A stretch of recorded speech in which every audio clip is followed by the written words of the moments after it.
Shalom, shalom peuple de Dieu, c'est votre serviteur, le pasteur Joseph Kabea de l'AFM Sunnyside, Afrique du Sud.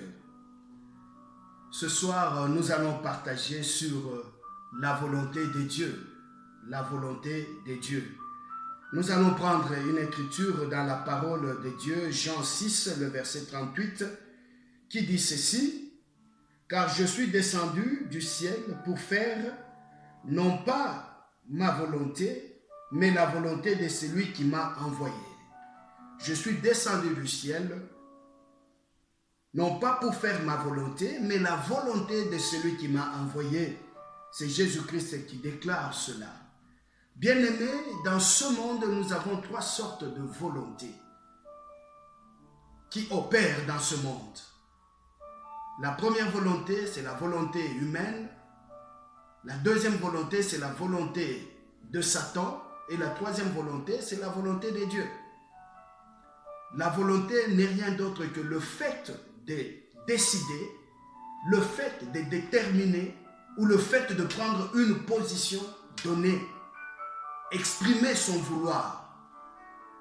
Mais ce qui nous intéresse plus ici, c'est la volonté de Dieu. La volonté humaine que vous connaissez, la volonté humaine est tout à fait différente de la volonté de Dieu. Il est souvent en conflit avec la volonté de Dieu. La volonté de Satan, vous connaissez tous, Jean 10, 10 qui dit: le voleur ne vient que pour détruire, égorger et voler. Voler, détruire et égorger. Ça, c'est la volonté de Satan. Il est là pour détruire tout ce qui est bien dans votre vie. Tout ce qui est bien, il est là pour détruire.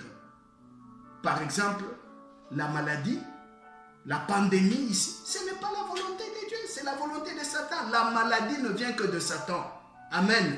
Sache cela. La maladie vient de Satan. La volonté de Dieu, c'est que tu sois en bonne santé, en parfaite santé. Ça ne vient pas de Dieu, ça vient de Satan. La volonté de Dieu, nous allons nous préoccuper sur ça. La volonté de Dieu, c'est-à-dire ce que Dieu veut réellement. Ce que Dieu veut réellement pour nous. C'est pourquoi nous allons parler un peu sur la volonté de Dieu. Vous savez que le Nouveau Testament a été écrit en grec. C'est ainsi que nous avons deux mots qui définissent pratiquement la volonté de Dieu. Premièrement, c'est ce qu'on appelle boulema, qui signifie la volonté de Dieu écrite dans sa parole. La volonté qui est déterminée dans la parole de Dieu.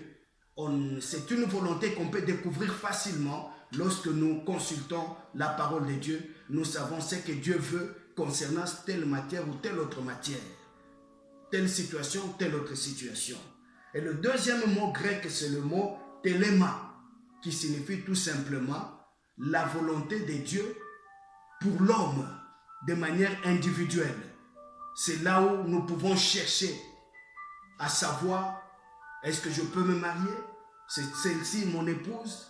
Est-ce que c'est la volonté de Dieu que je voyage? C'est la volonté de Dieu que je reste? Là, Dieu vous parle individuellement. C'est là où nous cherchons à connaître la volonté de Dieu. Dans la prière, ainsi de suite. Si le temps nous permet, je vous parlerai aussi de quelques méthodes par lesquelles Dieu révèle à son peuple ou à ses enfants une volonté tout à fait particulière concernant la personne en question. Bien-aimé, je disais que Jésus a dit: je suis descendu non pas pour faire ma volonté, mais la volonté de celui qui m'a envoyé. Quelle est l'importance de la volonté pour un enfant de Dieu? La volonté de Dieu, connaître la volonté de Dieu. Premièrement, la volonté de Dieu détermine ta destinée éternelle. Tu dois répondre à un plan éternel de rédemption. La Bible dit dans Matthieu 7, 21, la Bible dit: ce n'est pas tout celui qui dit Seigneur, Seigneur qui rentrera dans le royaume des cieux, mais plutôt seulement ceux-là qui font la volonté de Dieu. Qui font la volonté de Dieu. Ça détermine notre futur. La volonté de Dieu est importante aussi au deuxième point, parce qu'elle détermine notre relation avec Dieu. Jésus-Christ parlant dans Marc 3, 35, il dit: celui qui fait la volonté de mon Père est mon frère. Celui qui fait la volonté de mon Père est ma sœur. Pour entretenir une bonne relation avec Dieu, marcher ensemble avec Dieu, tu dois connaître sa volonté. Tu dois connaître sa volonté qui est révélée dans sa parole. Et troisièmement, ça nous donne aussi la direction. Ça nous donne la direction, la volonté de Dieu. Nous savons ce que nous pouvons faire et ce que nous ne pouvons pas faire. Jérémie 10, 23 dit que l'homme incapable de diriger lui-même sa vie, même ses pas, vous allez lire ça, nous n'avons pas suffisamment de temps. Troisièmement, la volonté de Dieu est importante parce que, ou quatrièmement plutôt, parce que nous pouvons connaître le futur. La Bible dit dans Ésaïe 46, 9 à 7 que Dieu dit, il annonce une chose qui arrivera et il dit, certainement, je vais l'exécuter. Il annonce et il exécute la chose. Donc nous pouvons savoir, c'est ainsi que par exemple concernant le coronavirus, vous avez vu que les hommes de Dieu, les enfants de Dieu sont allés dans les Écritures pour chercher ce que dit les Écritures, ce que dit la volonté de Dieu, ce que dit Dieu concernant les temps qui vont venir. Dans les Écritures, on a compris que ce n'est pas le moment de l'enlèvement de l'Église ou de la fin du monde. Et une autre chose, c'est que l'importance aussi de la volonté de Dieu, c'est dans 1 Jean, chapitre 5, le verset 14 qui dit « Lorsque nous demandons une chose selon sa volonté, il nous écoute.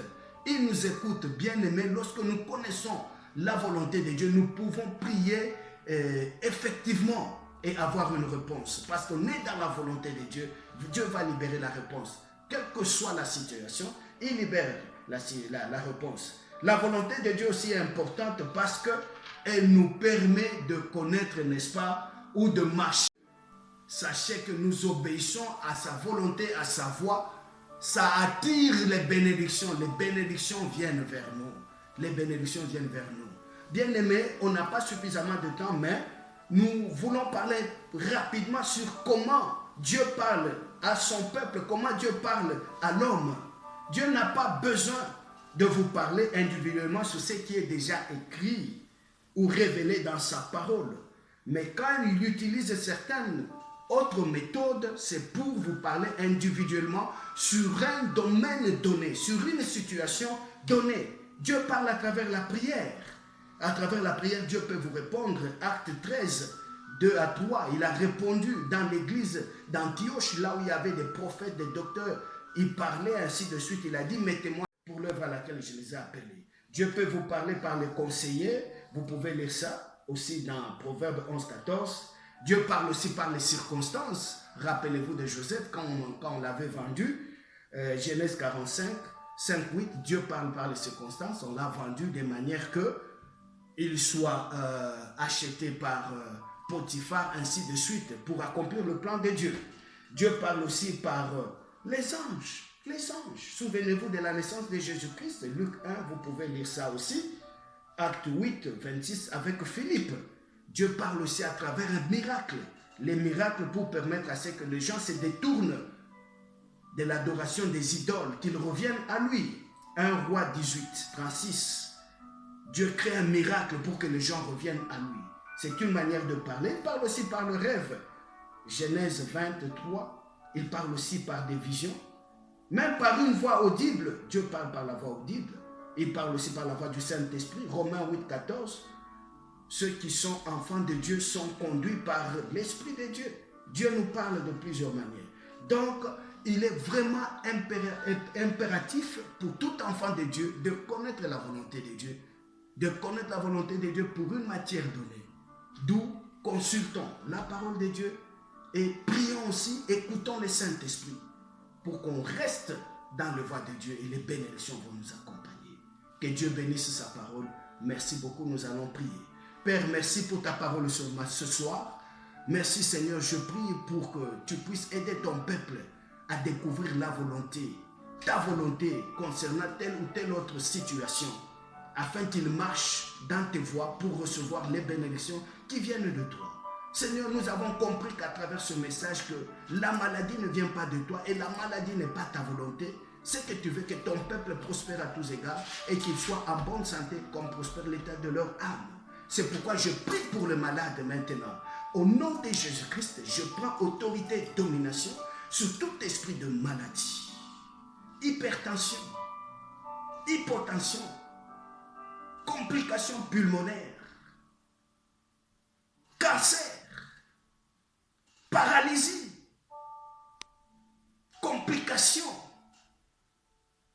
incurables soient guéris au nom de Jésus-Christ de Nazareth.